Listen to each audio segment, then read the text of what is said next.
आज का दिन ऐतिहासिक दिन है। आज अमित भाई आए, मेडिकल की पढ़ाई हिंदी में मध्य प्रदेश की धरती पर होगी।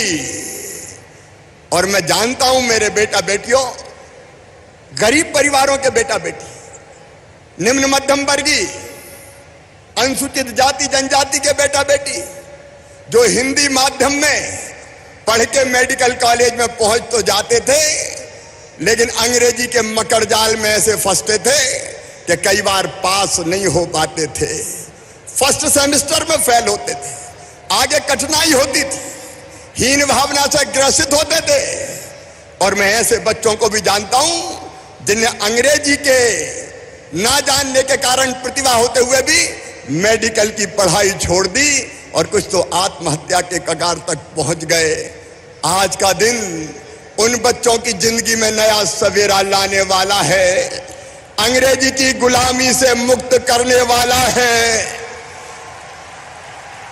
हिंदी की पढ़ाई उनकी जिंदगी में एक नया प्रकाश लेके आएगी। मैं एक ऐसे बच्चे को जानता हूं जिसने फर्स्ट ईयर में मेडिकल कॉलेज में एडमिशन लिया, नीट की परीक्षा क्लियर की और बाद में पढ़ाई छोड़ी। तो मैंने कहा पढ़ाई क्यों छोड़ दी? तो उसने रोते हुए आंखों में आंसू भर कर कहा था, मामा ये अंग्रेजी समझ में नहीं आती और इसलिए मैं हीन भावना से ग्रसित रहता हूं, मैंने अपनी पढ़ाई छोड़ दी। आज ऐसे बच्चों की जिंदगी में नया सवेरा लेके आए अमित शाह जी, और इसके पीछे प्रेरणा है हमारे प्रधानमंत्री श्रीमान नरेंद्र मोदी जी की। एक बार मोदी जी का फिर स्वागत कीजिए, अमित भाई का स्वागत कीजिए। मेरे बहनों और भाइयों, ये हिंदी में पढ़ाई का, अपनी मातृभाषा में पढ़ाई का काम तो आजादी के बाद ही हो जाना चाहिए था। बोलो, हो जाना चाहिए था कि नहीं? अब हिंदी में पढ़ाई हो रही है तो आप लोग खुश हैं कि नहीं? अरे जोर से बताओ, खुश हैं कि नहीं? आज पूरा मध्य प्रदेश आह्लादित है, प्रसन्न है और मेरा तो रोम रोम खिला हुआ है। एक संकल्प पूरा हो रहा है, एक सपना साकार हो रहा है। उनने पाप किया था जिनके जिम्मेदारी थी आजादी के बाद सरकार चलाने की। अंग्रेज चले गए लेकिन अंग्रेजी का गुलाम बना के इन्होंने भारत को रखा। मानसिकता ऐसी बना दी कि अंग्रेजी के बिना कुछ हो ही नहीं सकता। उनका तन अंग्रेजी था, उनका मन अंग्रेजी था, उनका जीवन अंग्रेजी था और उन्होंने वातावरण ऐसा बना दिया कि अंग्रेजी बोलोगे तो हिम्मत, इज्जत बढ़ जाएगी। और जो टूटी फूटी भाषा में अंग्रेजी आए चाहे नहीं आए, हमारे बच्चे भी करने लगे hello, hi, how do you do. चाहे उसके अलावा और कुछ आता हो चाहे नहीं आता हो, लेकिन अंग्रेजी बोलो तो इंप्रेशन पड़ता है। इंप्रेशन, उस इंप्रेशन के चक्कर में मारे गए और हालत यह हो गई कि चारों तरफ मातृभाषा नहीं, अंग्रेजी का साम्राज्य होने लगा। अब आप देखिए, हमारे महापुरुषों को भी हमने अपमानित किया। तात्या टोपे नगर, क्या कहने लगे उसको? टीटी नगर। अरे धन्य हो रे अंग्रेजी दाओ, तुमने तात्या टोपे जी को भी, क्रांतिकारी, अमर क्रांतिकारी को भी टीटी कर दिया। बोलो ये अपराध है कि नहीं?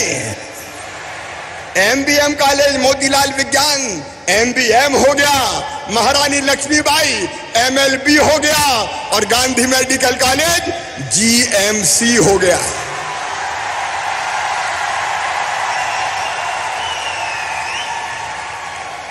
तुमने क्या किया हमारी हिंदी के साथ? मैं एक दिन भोपाल में एक रोड का उद्घाटन करने गया, नाम रखा बुले बर्ड रोड। अरे मैंने कहा ये बुले बर्ड भोपाल में कहां से आ गया? अटल पथ करो इसको। ऐसा प्रचलन चल पड़ा कि टूटी फूटी बोलो बोलो। और गरीब से गरीब आदमी, पैसा जेब में हो चाहे नहीं हो, बेटा बेटी को कायम पढ़ाएंगे। इंग्लिश मीडियम में पढ़ रहा है, इंग्लिश मीडियम में।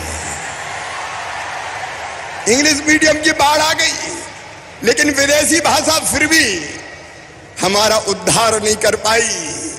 और इसलिए कई जगह ऐसा देखा, कई जगह मैंने देखा, छोटे छोटे शहर में जाओ, smart city, I love my Budhni, ये है क्या?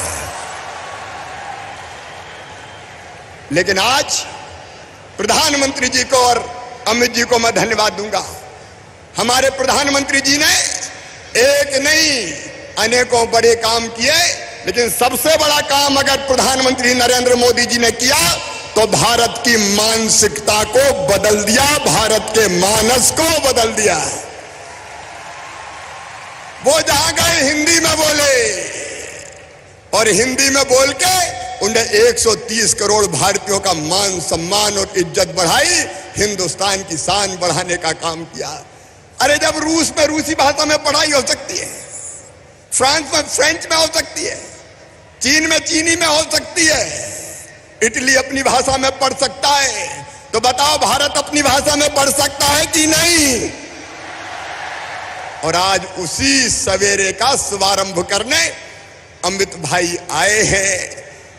मैं बधाई दूंगा चिकित्सा शिक्षा मंत्री को, प्रकोष्ठ को, विश्वास जी और पूरी टीम को। डॉक्टर साहब बैठे हुए हैं, बाद में उनके साथ एक फोटो सेशन भी होगा, दिन और रात मेहनत करके। शुरू में जब मैंने आके कहा कि हिंदी में मेडिकल की पढ़ाई होनी है, तो वल्लभ भवन में ही कुछ लोग इधर मुंह करके मुस्कुरा रहे थे, कुछ उधर मुंह करके मुस्कुरा रहे थे कि हो ही नहीं सकता, इम्पॉसिबल। मैंने कहा असंभव शब्द हमारे शब्दकोश में नहीं है, प्रधानमंत्री के संकल्प को मध्य प्रदेश पूरा करेगा। और आज वो संकल्प पूरा हो रहा है। और मैं बच्चों को कहना चाहता हूं, अब ऊंचे आसमान में लंबी उड़ान भरो, हिंदी में खूब पढ़ो। और हिंदी को भी हमने क्लिष्ट नहीं बनाया, रेल को हमने कहा रेल रहने दो, लोपथगामिनी मत कहो। लीवर को हम लीवर ही कह रहे हैं, यकृत नहीं कह रहे। किडनी किडनी लिखी जाएगी देवनागरी में, वृक्क नहीं लिखी जाएगी। हिंदी में बाकी भाषाओं को पचाने की अभूतपूर्व क्षमता है, और इसे हमने व्यवहारिक रखा है। और आगे आने वाले समय में मेरे प्रिय बेटे बेटियों, इसी साल 6 इंजीनियरिंग कॉलेज में और 6 पॉलिटेक्निक कॉलेज में भी हिंदी में पढ़ाई होगी, हिंदी में।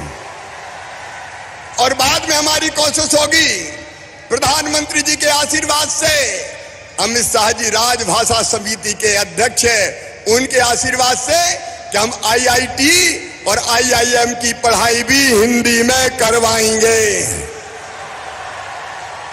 और सुनो हिंदी वालों, मातृभाषा वालों, सुनो, मेडिकल में और बाकी भाषाओं, बाकी विषयों में हिंदी में जो पढ़ाई करेंगे उनकी मेरिट लिस्ट भी अलग से बनाई जाएगी।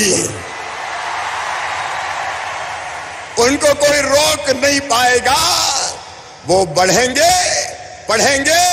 और गांव में भी डॉक्टर जाएंगे, हिंदी वाले जाएंगे तो इलाज भी ठीक करेंगे। कल किसी पत्रकार ने मुझसे पूछा कि ये तो बताओ दवाई का पर्चा कैसे लिखेंगे? अरे मैंने कहा RX की जगह श्रीहरि लिखो और क्रोसिन भी हिंदी में लिख दो, क्या दिक्कत है? एक नया युग। उसके लिए एक बार फिर प्रधानमंत्री जी को और अमित भाई यहां बैठे विधानसभा में, उन्होंने कहा था कि मध्य प्रदेश सरकार इस काम को आगे बढ़ाए। मैं स्वयं जब हिंदी की पाठ्य पुस्तकें बन जाएगी तो उनका लोकार्पण करके पढ़ाई प्रारंभ करने आऊंगा। आज उसी पवित्र उद्देश्य के लिए अमित भाई पधारे हैं। ऐतिहासिक दिन है। आज का दिन मध्य प्रदेश के इतिहास में स्वर्ण अक्षरों में लिखा जाएगा। एक बार फिर प्रधानमंत्री जी, आपकी प्रेरणा को मैं प्रणाम करता हूं। अमित जी, आपने हमारा हौसला बुलंद किया, हमें आगे बढ़ने की प्रेरणा की। मैं आपका स्वागत करता हूं, अभिनंदन करता हूं। और बिना किसी विलंब के आइए, दोनों हाथ ऊपर उठा के ताली बजा के अमित शाह जी को आमंत्रित करें, वो आए और हमको संबोधित करें। बोलिए भारत माता की।